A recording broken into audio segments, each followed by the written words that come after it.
Les titres principaux, la réforme macroéconomique a assuré la pérennité de la Banque éthiopienne, a déclaré le Premier ministre Abiy Ahmed.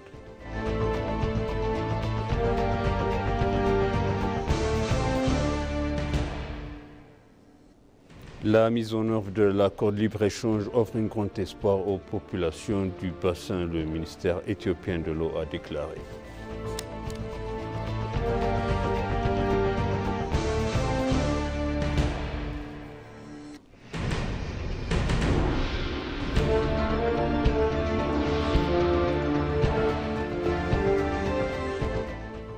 Bienvenue chers téléspectateurs, c'est moi Zalal Mourkana avec le journal.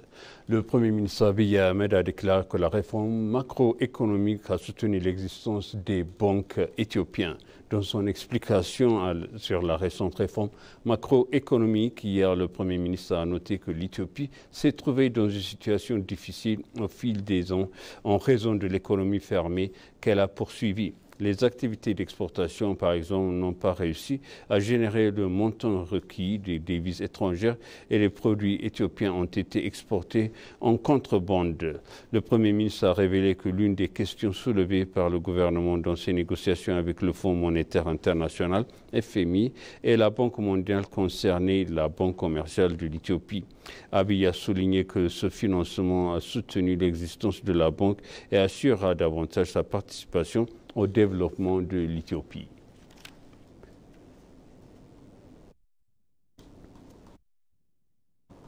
Au cours des derniers mois, Bole Road a connu un développement important dans le cadre du programme de revitalisation et des corridors de la ville, reflétant la croissance économique et l'urbanisation d'Addis Abeba. Selon le bureau du Premier ministre, Bole Road est un centre commercial animé d'Addis Abeba connu pour son activité vibrante et ses équipements modernes. Elle sert d'artère de transport majeur, offrant un accès facile à l'aéroport international de Bole et à divers quartiers de la ville, selon le bureau. La route est bordée de nombreuses entreprises, hôtels, restaurants et boutiques, ce qui en fait une destination populaire pour les habitants et les touristes. L'aménagement des 30 aires de bus et des taxis, la construction de 10 stations de parking, l'aménagement de plus de 10 petits parcs publics et places ainsi que la rénovation de plus de 500 bâtiments en maisons en bordure de route ont également été réalisés.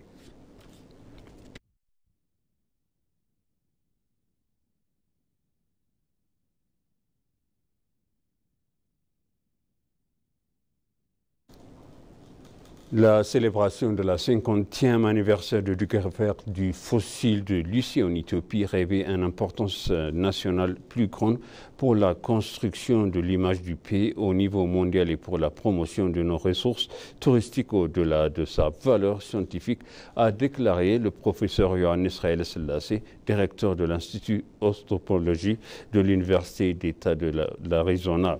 Le fossile humain de Lucie a également connu sous le nom d'Inkanesh a été découvert en Éthiopie il y a un demi-siècle. Des programmes organisés pour marquer le 50e anniversaire de la découverte de Lucie ont été menés depuis janvier 2023, qui a été nommé année de Lucie. Au total, 34 chercheurs ont participé à la 9e conférence de paléologie et de paléontologie d'Afrique de l'Est qui s'est tenue récemment ici à Addis Abeba. Le directeur de l'Institut, le professeur Yohannes, anthropologue de renom, a déclaré que la célébration du 50e anniversaire de la découverte de Lucie par divers programmes jusqu'en novembre de l'année prochaine revêtait une grande importance pour l'Éthiopie. La visite des chercheurs de renommée mondiale, dont le professeur Donald Johnson qui a découvert Lucie, aura une valeur irréplaçable pour la visibilité et l'image du pays, a ajouté le directeur. Le fossile de Lucie, vieux de 3,2 millions d'années, a été découvert le 24 novembre 1974 dans la région d'Afar, dans la localité de Hadar en Éthiopie. Cette année, le pays célèbre le jubilé d'or de la découverte de Lucie.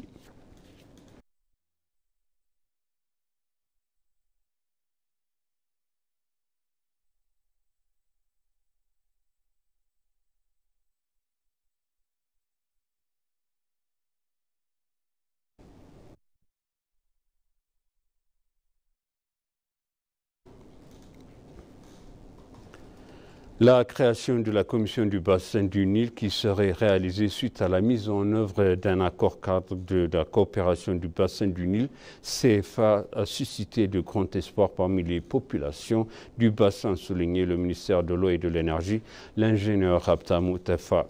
Le ministre a fait cette remarque lors de la 32e réunion annuelle du Conseil du ministre du bassin du Nil à Kampala, en Ouganda, selon le ministère de l'Eau et de l'Énergie.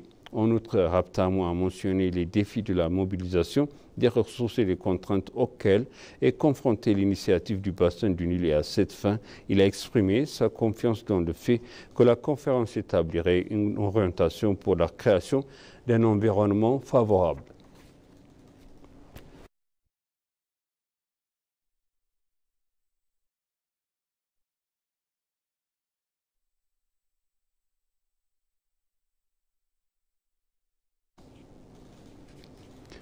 Un protocole d'accord a été signé entre l'aviation civile éthiopienne et le ministère indien de l'aviation civile le 30 janvier 2024 à New Delhi, en Inde, pour ajouter 3 vols à la destination et en provenance Hyderabad à Inde. Selon l'ambassade d'Éthiopie à New Delhi, ce protocole d'accord devrait permettre d'augmenter la capacité de 35 à 38 services par semaine dans chaque direction.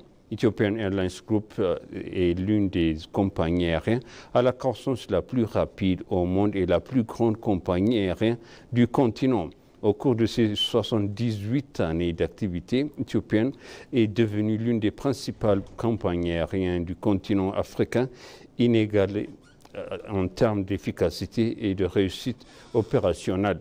L'Éthiopien se taille pour la part du lion dans le réseau africain de transport de passagers et de frais, en exploitant la flotte la plus jeune, la plus moderne, vers plus de 150 destinations nationales et internationales de transport de passagers et de frais sur 5 continents.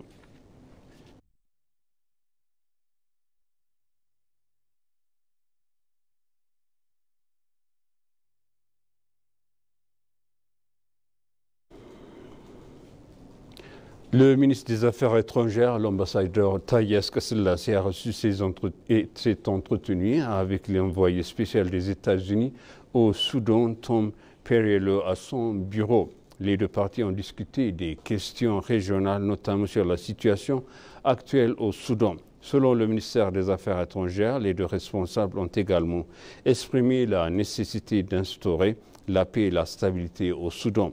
Le ministre des Affaires étrangères, Taye Asquith-Selassie, a informé l'envoyé des efforts du Premier ministre éthiopien pour mettre fin au conflit au Soudan. Les deux parties ont convenu de continuer à travailler ensemble pour instaurer une paix durable.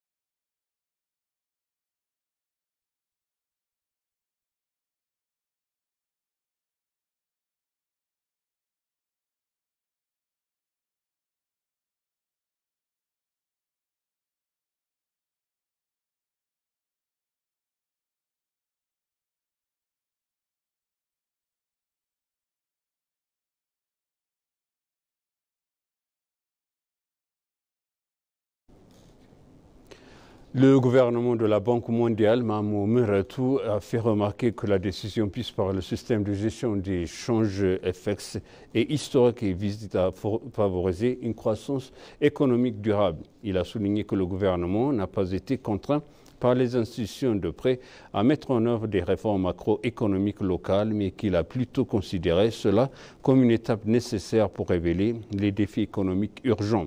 Pour rectifier ces problèmes, le gouvernement réformiste a conçu une stratégie de réforme économique locale, a ajouté le gouverneur. La mise en œuvre réussie par la première phase de cette réforme a donné des résultats impressionnants tels que la réduction de la dette publique de plus de 40% à 17,4% et l'augmentation significative de participation du secteur privé au système financier. Le gouvernement a souligné les mesures prises pour améliorer la gestion des entreprises publiques et la création de nouvelles institutions pour stimuler l'investissement. Les principaux avantages de la réforme comprennent une meilleure collecte de recettes, une augmentation des réserves de change, un meilleur climat d'exportation et d'investissement et une plus grande équité économique. Le gouverneur a révélé que le FMI et la Banque mondiale ont déposé jeudi 2,5 milliards de dollars américains à la Banque nationale éthiopienne.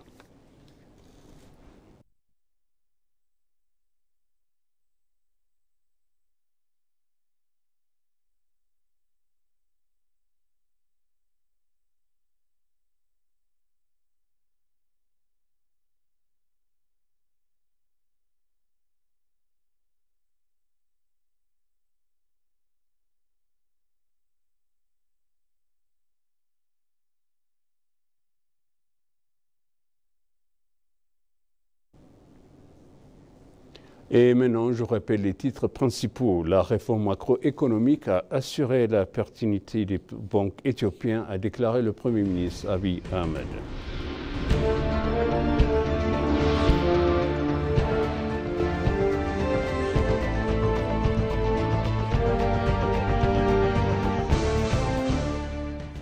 La mise en œuvre de l'accord de libre-échange offre un grand espoir aux populations du bassin, le ministère éthiopien de l'eau a déclaré.